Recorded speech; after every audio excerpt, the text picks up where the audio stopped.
Hizi ni nondo za habari kutoka Kimgongo TV. Mimi ni Chazi Fabian.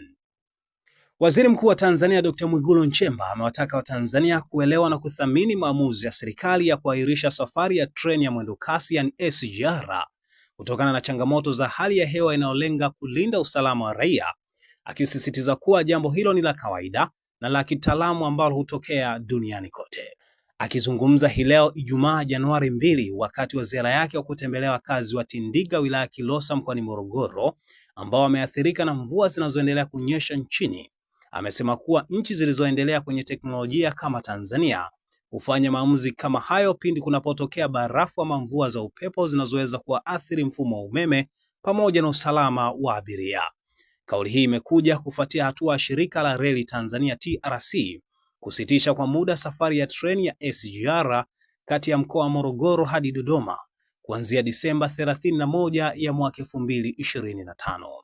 Hatua hiyo ilichukuliwa baada ya mvua kubwa kusababisha uharibifu wa miundombinu katika maeneo ya Kidete na Godegode.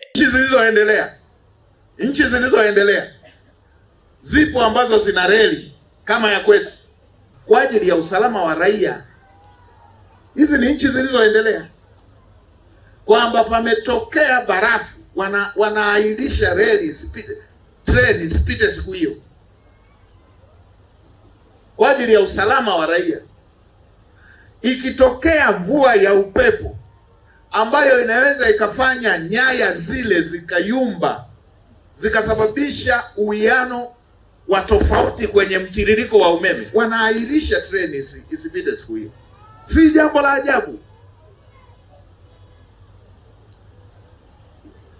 Wanaahirisha safari za ndege, si jambo la ajabu, ni jambo la kawaida kabisa, ni hali ya hewa. Wanaahirisha tena, ni jambo la heshima kuwa mbele ya tukio, kwamba tumenusuru watu wasipate shida.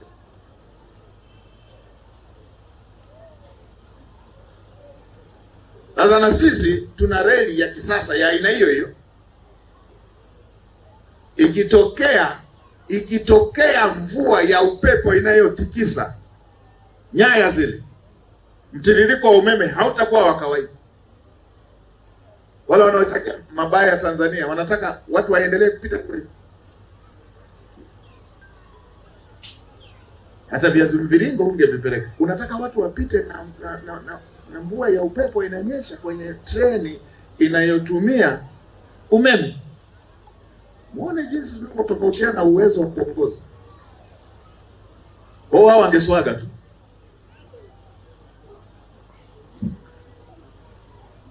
Wao wangeswaga tu. Ndio maana Watanzania wanaonaga hawajakuwa. Hivyo hata mashirika makubwa ya ndege ya nchi zilizoendelea, ikitokea mvua yenye upepo wanaahirisha.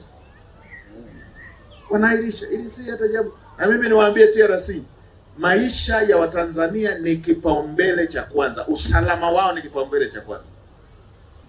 Bora mtu safari yake iahirishwe, asafiri muda ambapo tuna uhakika. Ndio hivyo. Na mimi niwaombe Watanzania kwenye masuala yanayohusisha usalama, wala tusigombane, tusilaumiane, kwa sababu tutafika tu tukiwa hai. Hiyo safari tutaenda tu tukiwa hai. Kwa hiyo usalama, hiyo shughuli tunayoiwahi, tutaifanya tu tukiwa hai. Kwa hiyo hili ni jambo ambalo linatakiwa lizingatiwe na kila Mtanzania. Haya masuala yanayohusu usalama ni jambo la kipaumbele. Katika hatua nyingine, Dr. Mwigulu amewaeleza wakazi wa Tindiga walioathirika na mvua kuwa serikali ishaanza mikakati ya kukabiliana na athari za mvua katika maeneo mbalimbali ya mkoa wa Morogoro kwa kutekeleza miradi ya ujenzi wa mabwawa eneo la Kidete. Na hata tutapita kule. Nawaambia serikali imeshaweka fedha na ulikuwa kwenye taratibu za wataalamu wamalize masuala ya kudesign, wamalize masuala ya manunuzi, mabwawa ya jengo. Na wala hatujajipanga baada ya mafuriko haya kutoka. Serikali ishaanza muda mrefu kufanya hayo mambo. Imeshaanza kufanya hayo masuala. Kwa hiyo ndugu zangu, mimi niwaombe tuzingatie haya masuala ambayo yanahusu uhai, yanahusu maisha yetu sote.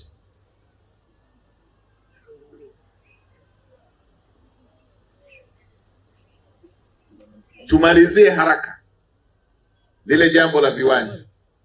Mheshimiwa mkuu wa wilaya na Mheshimiwa mkuu wa mkoa umetuhakikishia hatua ambazo zimeshafanyika.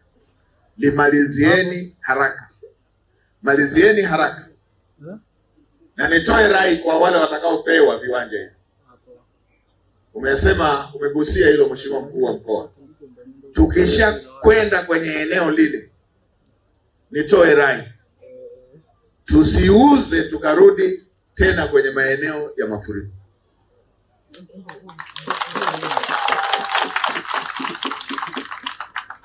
Sasa hili linatokea maeneo mengi sana yenye matatizo ya aina hii. Pakisha kauka, tuna kawaida ya kusahau na kurudi tena kwenye maeneo yale. Sasa tukishapata kiwanja pale ambapo pamekadiriwa pana mwinuko, hapako na kawaida ya mafuriko, tusiuze maeneo yale na tukarudi tena kwenye maeneo ya mafuriko. Sasa watu wa ardhi, ninyi ndio mtakuwa askari wetu.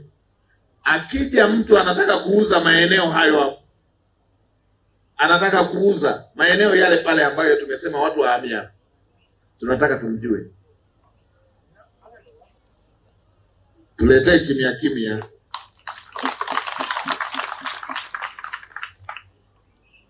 ili tuongee naye vizuri, atueleze anahamia mkoa gani.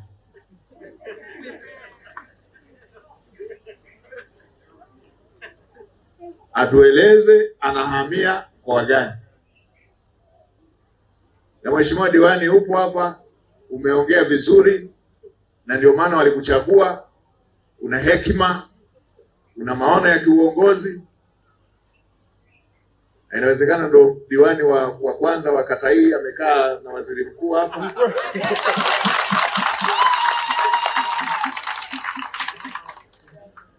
Uendelee kuwaelimisha wananchi.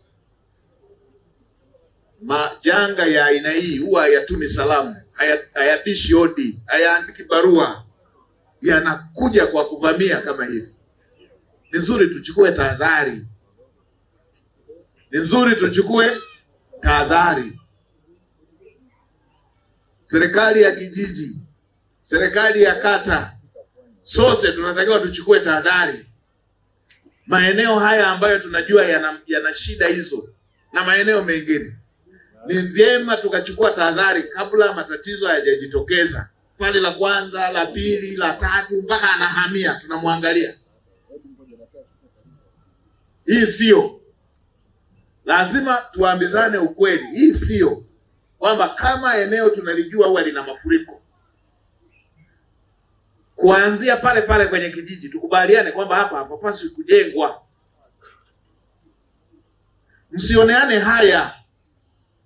Ndio, kwa sababu mtu akishaondoka kizembe hivyo ndo tumempoteza mwenzetu hivi. Ninyi niwaambieni, nyie wenyewe hapa mnaoishi hapa, ni kweli hamjui maeneo ambayo yana mafuriko kila wakati?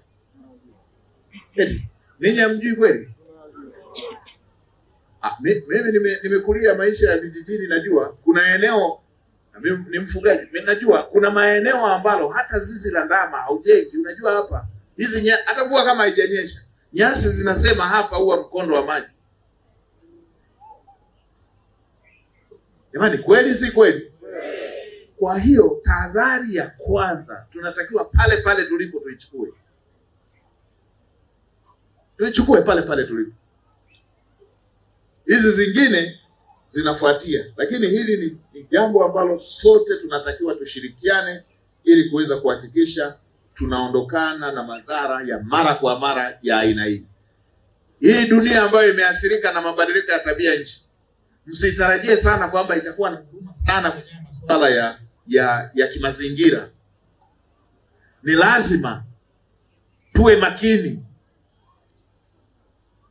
Mwathirika wa kwanza wa mabadiliko ya tabia nchi ni sisi wenyewe.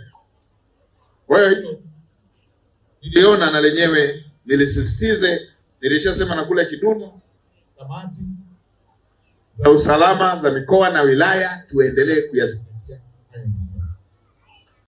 Sikiliza, unataka kujenga nyumba imara kwa bei nafuu? Karibu Kemgongo Hardware. Tunaopatikana Dodoma karibu na ofisi ya kata ya Mchuka, mkabala na barabara ya lami ya kuelekea Mvumi. Sisi Kemgongo Hardware tunauza vifaa vyote vya ujenzi, kuanzia saruji, nondo, mabati, rangi hadi matofali. Matofali yetu sasa yanapatikana kwa saizi zote kama vile inchi 5, inchi 6, yakiwa katika hali ya uimara na yenye ubora kwa bei nafuu zaidi ya soko. Iko hivi, Kemgongo Hardware ndio sehemu sahihi kwa ujenzi wako wa ndoto. Wasiliana nasi kupitia simu namba 0750694276 ama 0653611722.